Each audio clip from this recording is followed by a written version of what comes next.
What if the most important soldier in a war never wore a uniform? What if the man who handed Israel its most decisive military intelligence was sitting at a dinner table in Damascus, laughing with Syrian generals, while secretly transmitting everything they said to Tel Aviv before sunrise? What if the outcome of 4 wars was not decided by tanks, or aircraft, or troop numbers, but by a single man maintaining a single lie? Not for a week, not for a month, for 3 years. In the spring of 1962, a Syrian businessman named Kamel Amin Thabet returned to Damascus after years living in Argentina. He was charming, he was wealthy. He spoke of his love for Syria with a sincerity that men in positions of power found disarming. Within 18 months, he was attending private dinners with senior Ba'ath Party officials. Within 2 years, he was being invited on tours of Syria's most sensitive military installations. Within 3 years, Syrian generals were discussing classified operational plans in his presence because they trusted him completely. There was no Kamel Amin Thabet. His real name was Eli Cohen. He was born in Alexandria, Egypt. He was Jewish. He worked for Mossad. And in January 1965, Syrian counterintelligence broke down the door of his Damascus apartment and found him mid-transmission to Israel. The trial lasted 11 days. The hanging was public. 60 years later, his body has still not been returned. But the story of how Mossad shaped the Arab-Israeli wars is not only Eli Cohen's story. It is the story of a German officer in Cairo who was not German. A source inside Egypt's presidential palace whose loyalty no one, not Israel, not Egypt, can confirm even today. And a Soviet defector who provided intelligence that changed the course of a war and who never existed. These were not support operations. They were the wars. The battles were downstream of what these men did in quiet rooms. Damascus, 1962. Mossad had rejected Eli Cohen twice. The first evaluation found him too emotionally attached to his Alexandrian roots, a liability in deep cover work that requires a man to forget who he is and become someone else entirely. The second evaluation agreed. The third evaluator looked at the same file and saw something different. Cohen did not merely speak Arabic, he thought in it. He had spent his childhood inside Arab culture, not studying it, not imitating it, but living it. His instincts, his humor, his mannerisms, they were not performed, they were native. That was not a liability. That was the only thing that could make this operation work. The cover they built for him took over a year to construct.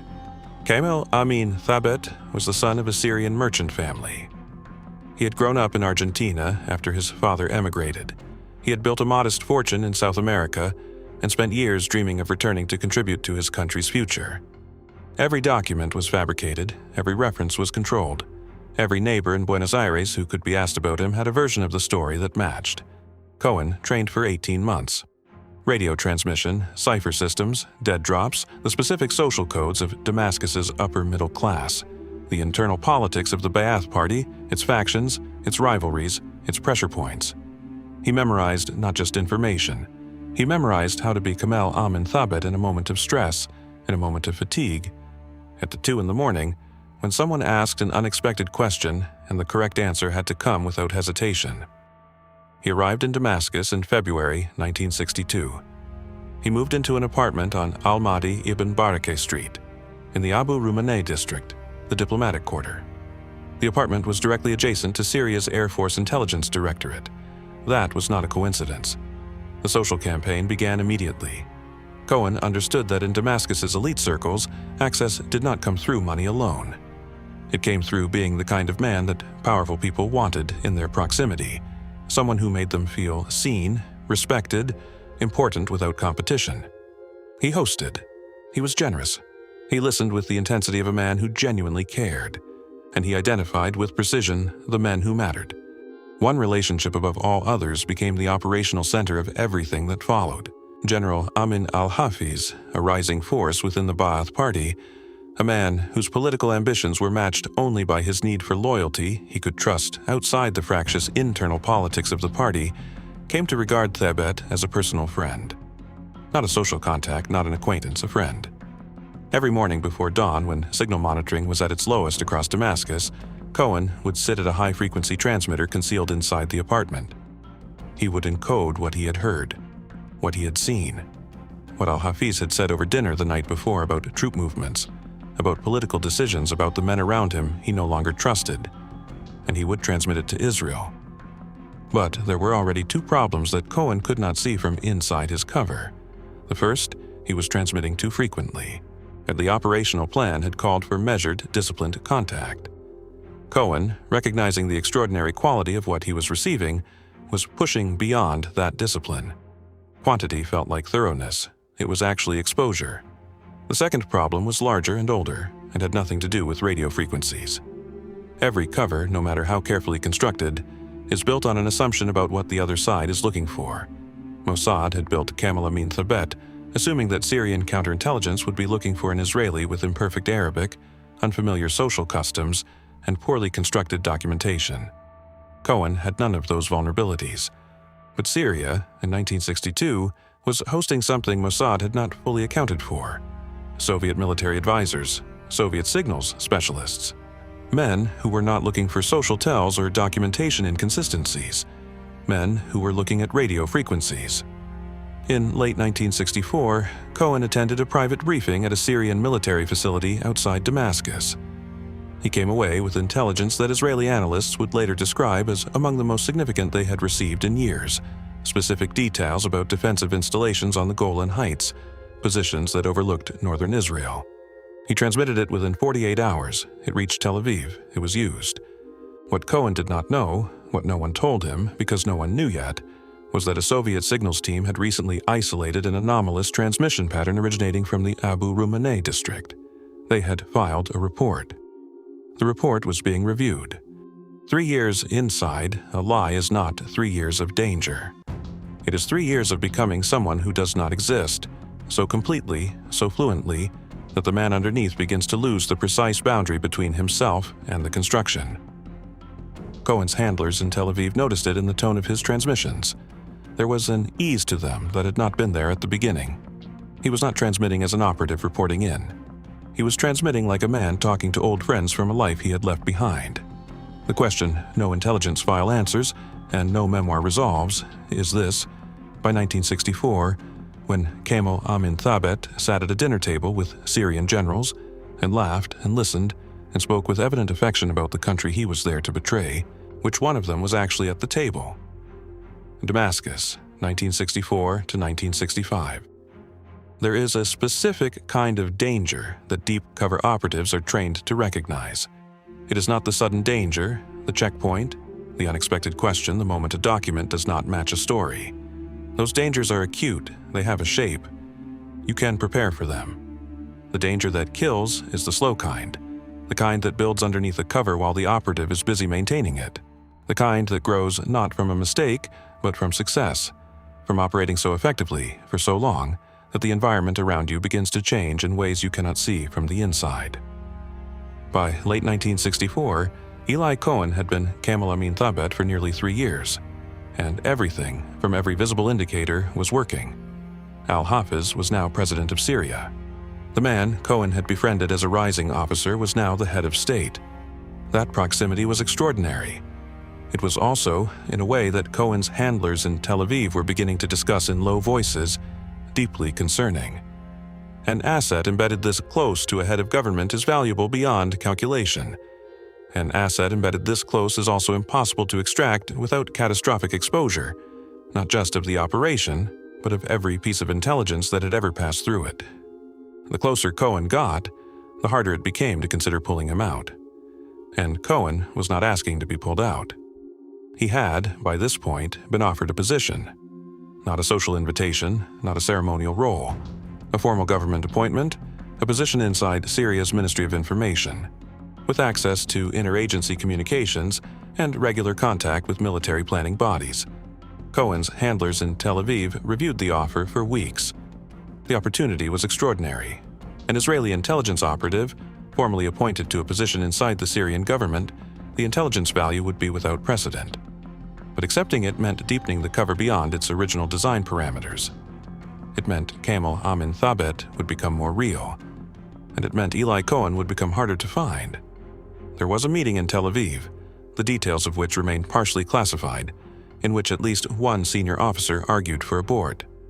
Not because the cover was failing, because it was succeeding in ways that had created a new kind of risk. An operative, 3 years into a legend, does not wear the cover like a coat anymore. He has fused with it. His instincts, his reflexes, his social responses, they are no longer performing thabet, they are thabet. That is what makes him so effective. That is also what makes retrieval, psychological retrieval, the ability to come home and be Eli Cohen again, increasingly uncertain. The argument for abort was not about Syria catching him. It was about whether there was still enough of Eli Cohen left to come back to. The argument was overruled. Cohen was authorized to continue. He was not told about the Soviet signals report. That is a fact that subsequent Israeli inquiries have not fully explained. The report, filed by Soviet military intelligence specialists embedded with Syria's technical advisory mission, had flagged an anomalous high-frequency transmission pattern in the Abu Rumaneh district as early as the autumn of 1964. The report was shared with Syrian counterintelligence. Syrian counterintelligence initiated a quiet monitoring protocol, a deliberate suppression of their own communications to create a period of electronic silence over Damascus, hoping that an unauthorized transmitter would continue operating and expose itself against the quiet background. Cohen was not warned. The reason most commonly cited is compartmentalization. Tel Aviv's awareness of the Soviet report was itself classified at a level that his handlers did not hold. The reason that sits beneath that official explanation, and that intelligence historians have found harder to dismiss, is simpler and worse. Someone in the chain decided that warning Cohen meant risking the operation. That the intelligence he was producing was too valuable to interrupt with a warning that might cause him to go silent for weeks. That the risk was acceptable. It was not their risk to accept. Cohen continued transmitting. In December 1964, he sent a transmission that Israeli analysts flagged as one of the most operationally significant of the entire operation. Detailed information about the defensive positioning of Syrian gun emplacements on the Golan Heights, including the specific coordinates of forward observation posts overlooking the Jordan Valley. The transmission went through cleanly. It reached Tel Aviv. It was logged, analyzed, and filed into target planning documents that would not be used for another 2.5 years. Cohen had no way to know that. He had no way to know whether anything he sent ever made a difference. He transmitted into a silence that never confirmed back what it received. Here is what was understood at the time. Syrian counterintelligence was looking for a foreign spy. Here is what was not understood until later. They had already found one. The monitoring protocol that Syrian services had established in response to the Soviet signals report had, by January 1965, narrowed the anomalous transmission source to a single district, then to a single street. Then, on the night of January 18th, they ran a localized signal scan that placed the transmission origin inside a specific building on Al-Mahdi ibn Barakeh Street. They did not move immediately. That restraint, the decision to watch rather than act, is the detail that changes the architecture of everything that came before it. Because in the 10 days between the identification of the building and the arrest, Cohen transmitted 3 more times. Each of those transmissions was monitored. Each of them was recorded. Each of them was decoded. And what Syrian counterintelligence found in those decoded transmissions confirmed something that they had not expected. This was not a low-level operative. This was not a peripheral asset collecting minor intelligence. The content of his reports, the specificity, the access, the names, told them that whoever Kamel Amin Thabet actually was, he had been inside the most sensitive conversations of the Syrian government for years. That realization produced an immediate second question, more disturbing than the first: who else had helped him? Cohen did not know that his transmissions were being read in real time. He did not know that Syrian officers were sitting in a monitoring room with decoded versions of his reports, cross-referencing every name he had mentioned, every location he had described, every official he had quoted. He did not know that the circle of suspicion was not closing in on him alone. It was expanding outward from him, pulling in every Syrian official who had ever been in his presence, every general who had attended one of his dinner parties, every officer who had given him a tour of a military facility, every man who had, in a private moment, said something he should not have said, and had said it to a man he believed was his friend. On the morning of January 24, 1965, Syrian security forces entered the building. Cohen was at the transmitter. What happened in the moments before the door came down, whether he had time to destroy the cipher materials, whether he attempted to, Whether any warning reached him in those final seconds is not on record. What is on record is what was found in the apartment: the transmitter, the cipher codes, the encoded reports, and something else, something that the Syrian announcement of his arrest emphasized in ways that went beyond operational detail. Personal correspondence, letters between Cohen and his wife Nadia in Israel. A man maintaining a cover so total, so consuming, that he had still found ways to reach back toward the life he was supposed to have left behind. The assumption that had held for 3 years, the assumption on which the entire operation rested, was not that Kamel Amin Thebet was believable. He was more than believable. He was real to the people around him. The assumption was that the danger would come from within the cover, from a social slip, a document inconsistency, a moment of visible hesitation. The cover never slipped. The danger came from somewhere the cover had no answer for, not from a Syrian who doubted him, from a Soviet signal scanner that did not care who he was at all. The Syrian officials who had trusted Thabet were not wrong about him in the way they thought. He had genuinely listened to them. He had genuinely cared about their company, their trust, their personal regard, not as a technique, but as the only real thing left in an existence built entirely of constructed reality. That was the cost that the abort argument had tried to name.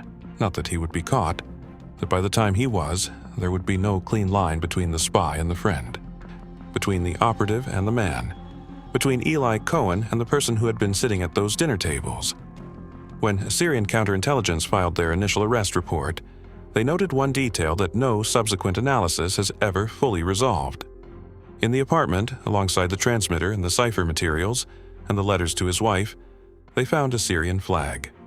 Folded. Personal, the kind a man keeps because it means something to him. No one has ever explained what it was doing there. The first thing Syrian counterintelligence did after the arrest was not interrogate him. They waited. 48 hours of complete silence. No questions, no contact, no acknowledgement that they knew anything beyond what they had physically recovered from the apartment. They placed Cohen in a holding facility and left him alone with the uncertainty of what they knew and what they did not. That silence was deliberate. An operative trained to withstand interrogation can prepare for questions. He cannot prepare for nothing. The silence was designed to make him fill it, internally, psychologically, with every possible version of how badly this had gone.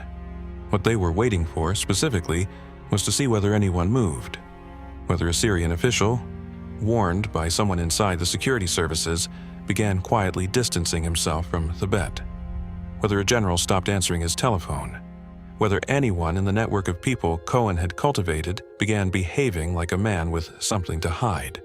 Several did. Those names were added to a separate list.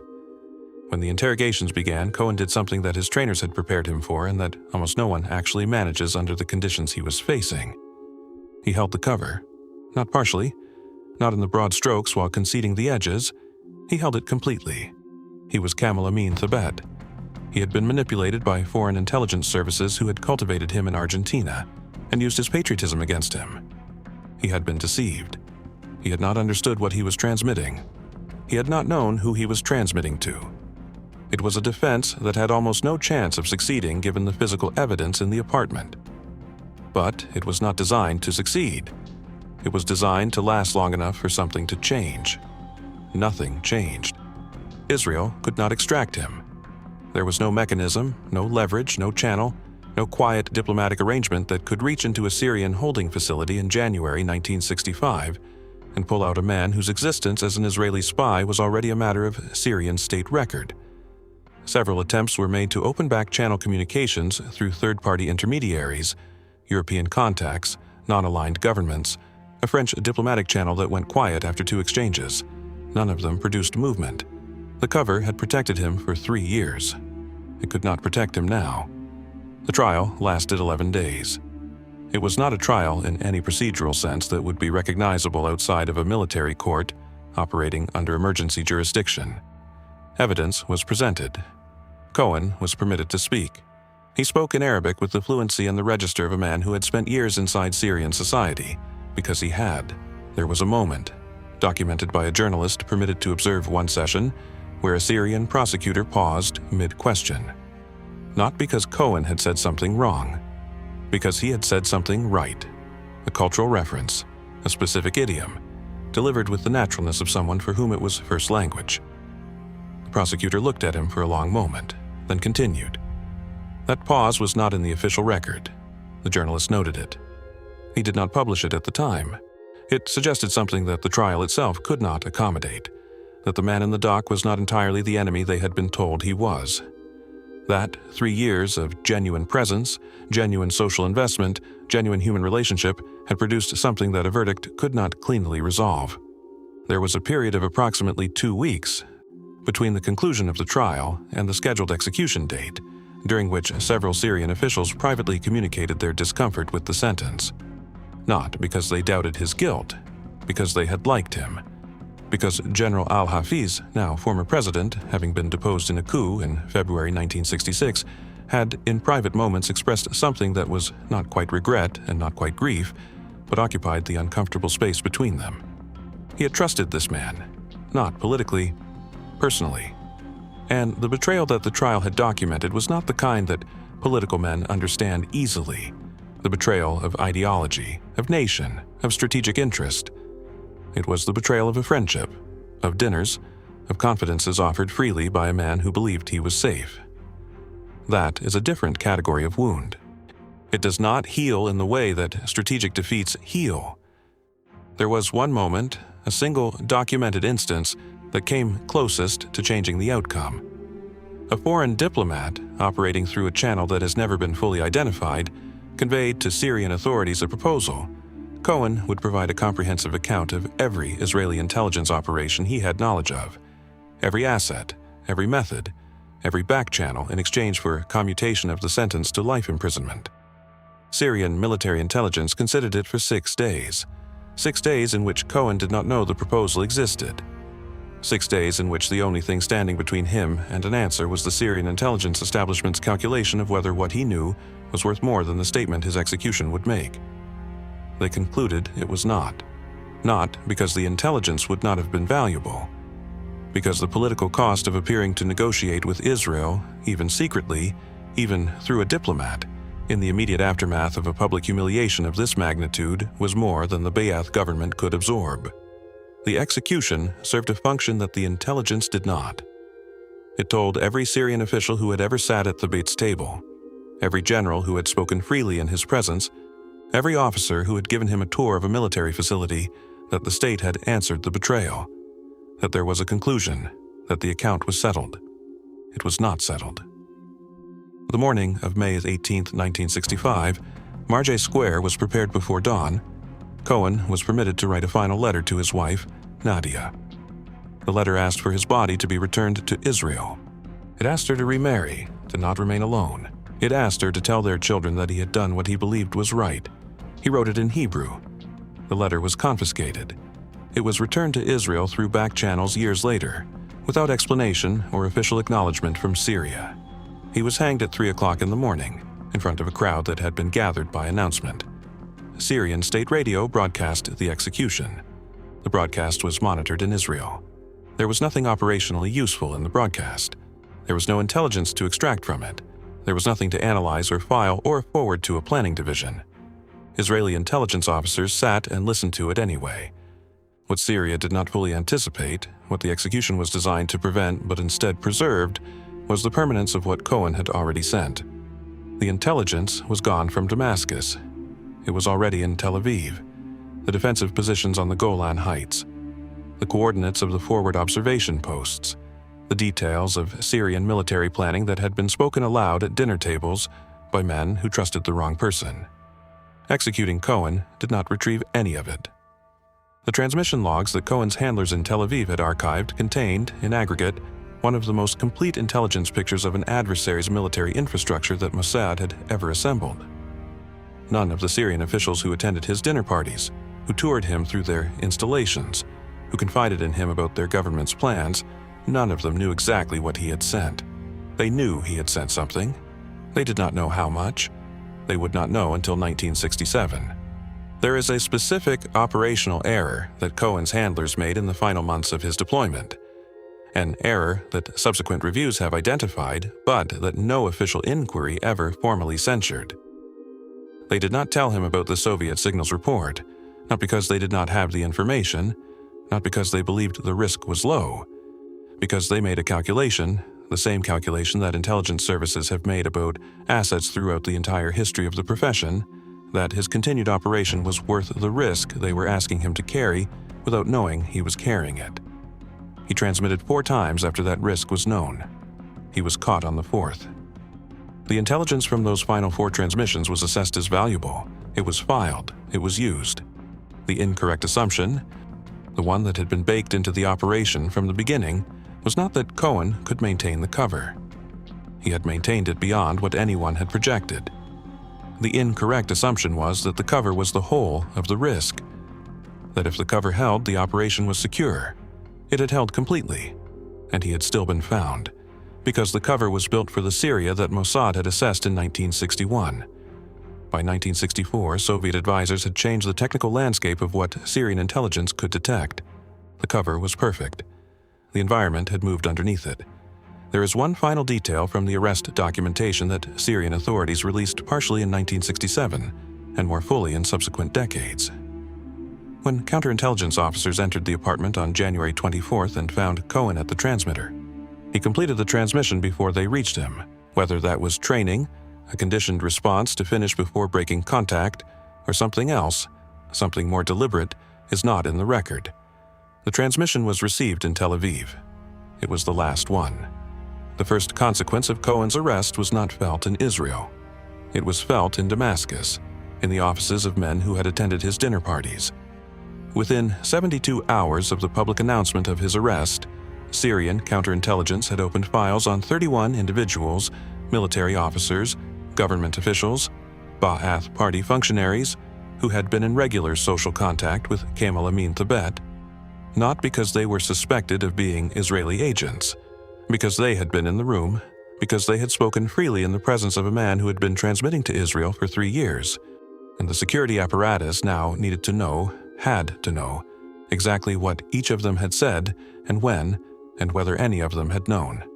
Most of them had not known. That did not protect them. Several senior Syrian officers were quietly removed from their positions in the months following Cohen's arrest. Not dismissed publicly, not tried, reassigned, sidelined, moved into ceremonial roles where their access to sensitive information was reduced to 0. These were men whose only crime was having trusted someone they had every reason to trust. The social damage, the specific, personal, irreversible damage of having been genuinely deceived by a genuine friend, produced in Syrian military culture a suspicion that outlasted the operation itself. Officers became careful about foreigners. Then, careful about Syrians they had not known since childhood. Then, careful about everyone. The dinner parties stopped.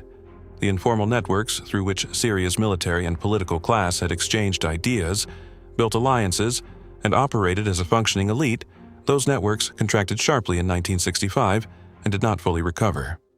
Cohen was gone, but the paranoia he left behind continued to do work. It also did work that Mossad had not planned for and did not fully understand until later. The purge of officers who had been in Cohen's social circle removed, from Syria's senior military leadership, a significant number of men who had been competent. Not traitors, competent. Their replacements were chosen primarily for their distance from Thabet's network, for their untainted records, rather than for their professional capability. By 1967, Syria's military command structure had been reorganized not once but twice, partly in response to the cascading suspicion that Cohen's exposure had generated. The men commanding Syrian forces on the Golan Heights in June 1967 were not, in several cases, the men who had been there 2 years earlier. And the intelligence picture those men were working from, their understanding of Israeli capabilities, their assessment of Israeli intentions had been developed inside an institution that had spent 2 years interrogating its own judgment. An institution that had learned, from bitter experience, to trust less, which meant, in practice, to share less. Which meant that when the decision-making moment came in June 1967, Syrian commanders were working with incomplete pictures of what their own forces were doing, because the culture of internal communication had been damaged by the investigation that followed Cohen's arrest. The deception had ended in January 1965. Its operational effects were still running in June 1967. The Six-Day War lasted 6 days. 5 of those days were fought on the Egyptian and Jordanian fronts. The Golan Heights, the most heavily fortified position Syria had ever constructed, built into basalt rock over years of preparation, defended by artillery that could reach Israeli villages in the valley below, fell in 32 hours. The intelligence that Cohen had transmitted over 3 years was not the only factor in that outcome. It was not even, in the formal military analysis, the primary factor. But it was present in every level of the Israeli operation. The coordinates of Syrian gun emplacements, the locations of command bunkers, the depth and spacing of defensive lines, the specific positions that Syrian engineers had assessed as their strongest, and that Israeli planners therefore identified as the positions whose collapse would most quickly unravel the rest. Israeli commanders went into the Golan operation with a level of intelligence specificity that their Syrian counterparts did not know was possible. They did not have to guess where to push. They knew. What they did not know, what no one in Israeli intelligence had fully calculated, was the human cost attached to that knowledge. The Syrian flag found in Cohen's apartment. The letters to Nadia, written in Hebrew, confiscated and held for years before being returned. The request, in that final letter, for his body to be brought home. These were not operational details. They were the residue of a man who had spent 3 years being someone else, and who, in the private hours between transmissions, had apparently been unable to stop being himself entirely.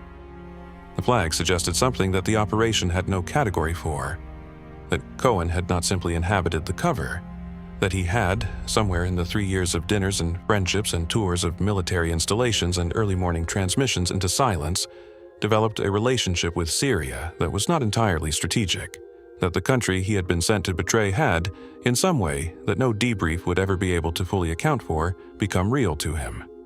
Not more real than Israel, not more real than Nadia and his children, but real. And that reality, that attachment, may have been part of what made the cover so completely convincing. You cannot perform genuine affection for 3 years. At some point, it becomes genuine. Nadia Cohen spent the years after her husband's execution in a form of suspended grief that Israeli bureaucracy was not designed to process. She was the wife of a national hero.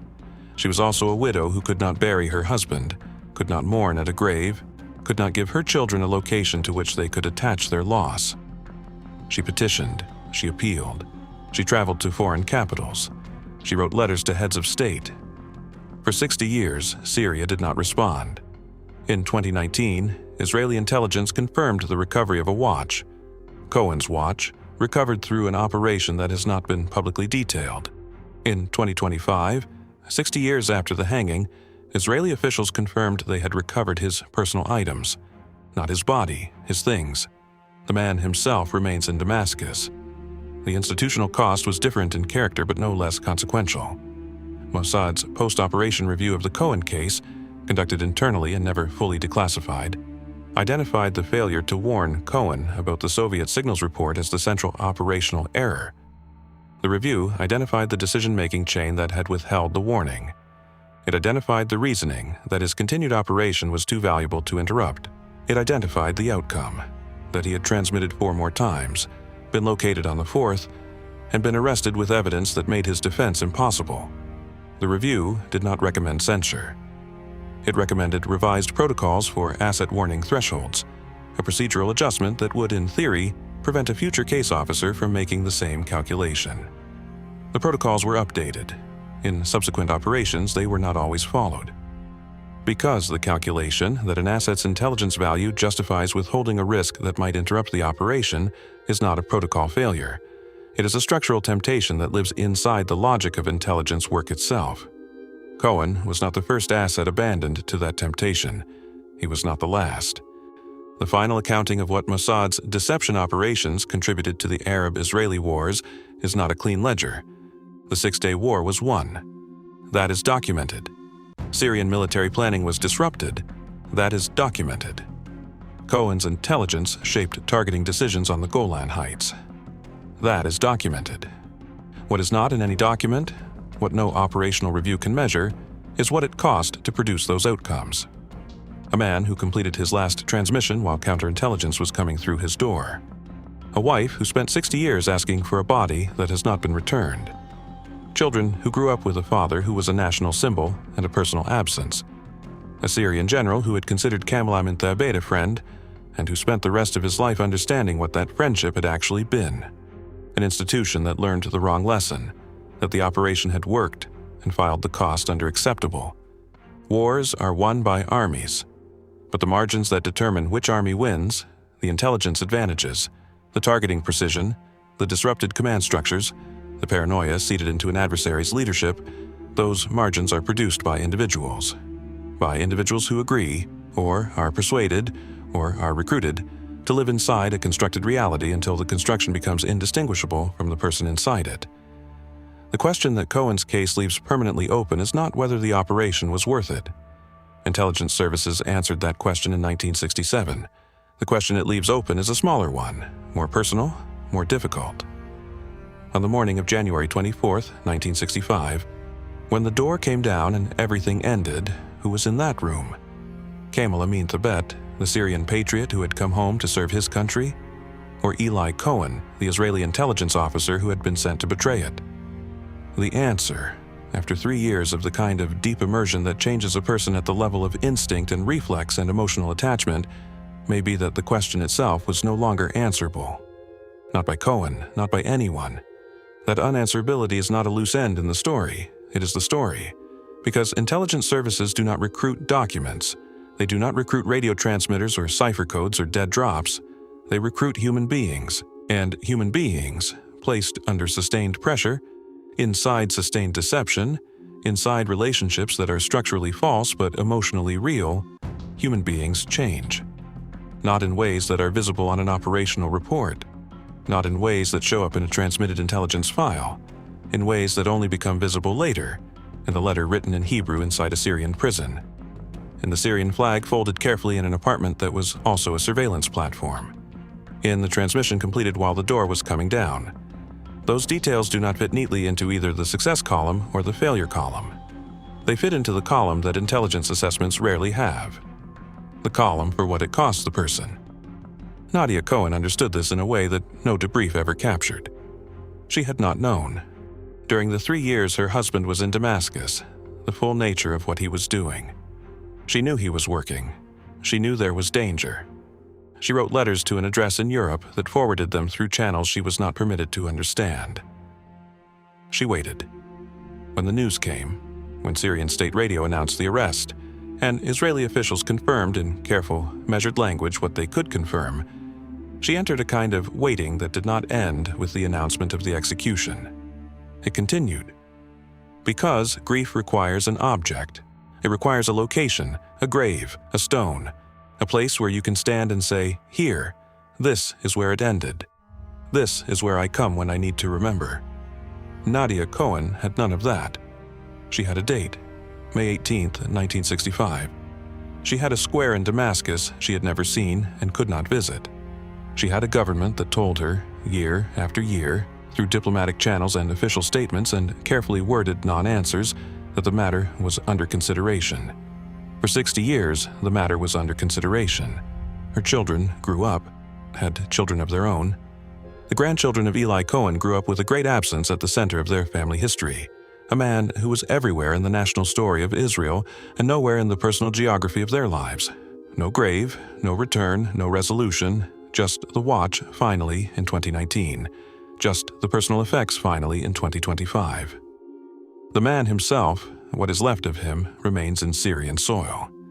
There is a version of this story that intelligence agencies prefer. In that version, Eli Cohen was a hero who gave everything for his country. His sacrifice enabled a military victory that protected millions of Israeli lives. The intelligence he transmitted shaped the outcome of a war. His name is on streets, on schools, on military installations. His legacy is secure. All of that is true. None of it is the whole truth. The whole truth includes the decision not to warn him about the Soviet signals report. The whole truth includes the calculation, made by men in Tel Aviv who were not in that Damascus apartment, that 4 more transmissions were worth the risk they did not disclose to the man taking it. The whole truth includes the abort argument that was overruled. The whole truth includes the Syrian generals who lost their careers not because they betrayed their country, but because they had been human enough to trust a man who was genuinely trustworthy. Except for the one thing that mattered. The whole truth includes General al-Hafiz, is sitting somewhere in 1965 with the specific, irresolvable grief of a man who has been made to look like a fool for having felt genuine affection. That grief is also a casualty of the operation. It does not appear in any victory ledger. This is what deception costs at scale. Not just the operative. Everyone who trusted him. Everyone who built something real, a friendship, a confidence, a sense of being known, with a person who was professionally obligated to use that realness as a weapon. The weapon worked. The wound it left behind did not close with the end of the operation. It did not close with the execution. It did not close in 1967 when the Golan Heights fell, and the intelligence Cohen had provided proved accurate down to the coordinates. Some wounds do not close. They simply become part of the permanent landscape of the people who carry them. The last transmission Cohen sent was received in Tel Aviv. It was logged, it was analyzed, it was filed. No record indicates that anyone in the receiving room knew at the moment of reception that it was the last one. It looked like all the others. A signal from Damascus. Pre-dawn, encoded. A man maintaining a lie in the dark for reasons he believed were worth maintaining it. The file was closed in January 1965. The cost of the file, the human cost, the permanent cost, was never closed. It is still open. This has been hidden ops. The operations covered in this series are drawn from historical records, declassified intelligence documents, and verified reporting. No operation is presented as a model. Every operation has a cost. The cost is the story. If this episode reached you, subscribe. The next operation is already running.